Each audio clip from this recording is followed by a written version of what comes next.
ఇది నిజం. ప్రపంచంలో అందరూ నిన్ను ప్రేమించరు. ప్రేమించిన ఒక కారణంతోనే ప్రేమిస్తారు. కానీ ఒక ప్రేమ ఉంది, ఎలాంటి కారణం లేకుండా నిన్ను ప్రేమించే ప్రేమ. మనుషుల ప్రేమ ఎలా ఉంటుందో తెలుసా?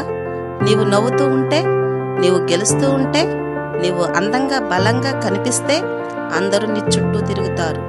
నీ ఫోన్ నిండా మెసేజ్లు, నీ చుట్టూ నవ్వులు, నీతో ఉండాలని కోరుకునే వాళ్ళు. కానీ జీవితం ఒకసారి తలకిందులైతే, ఒకసారి నువ్వు ఓడిపోతే, ఒకసారి నువ్వు ఏడ్చే పరిస్థితి వస్తే, అప్పుడు అదే ఫోన్లు సైలెంట్ అవుతాయి, అదే వాళ్ళు బిజీ అవుతారు, అదే ప్రపంచం నిన్ను మెల్లగా మర్చిపోతుంది. ఇది కఠినమైన నిజం, కానీ ఇదే జీవితం.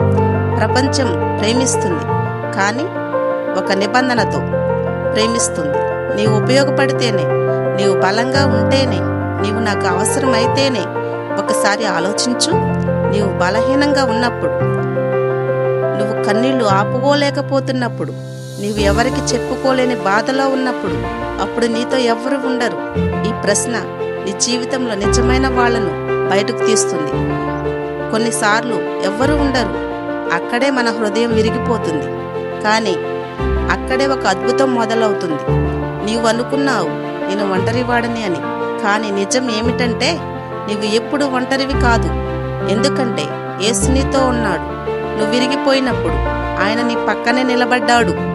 నువ్వు కన్నీళ్లు కార్చినప్పుడు ఆయన నీ బాధను అనుభవించాడు. నువ్వు ప్రపంచానికి అవసరం లేకపోయినప్పుడు ఆయనకు నువ్వు చాలా విలువైన వాడివి. యేసు ప్రేమ మనుషుల ప్రేమలా కాదు. అది టైంపాస్ ప్రేమ కాదు. అది లోభం కోసం చేసే ప్రేమ కాదు. అది త్యాగం చేసిన ప్రేమ. అది ప్రాణమిచ్చిన ప్రేమ. నీవు ఆయనను మర్చిపోయినా ఆయన మాత్రం నిన్ను మర్చిపోడు. నువ్వు దూరంగా వెళ్ళినా ఆయన మాత్రం నీ కోసం ఎదురు చూస్తూనే ఉంటాడు. అది ఎంత గొప్ప ప్రేమో తెలుసా?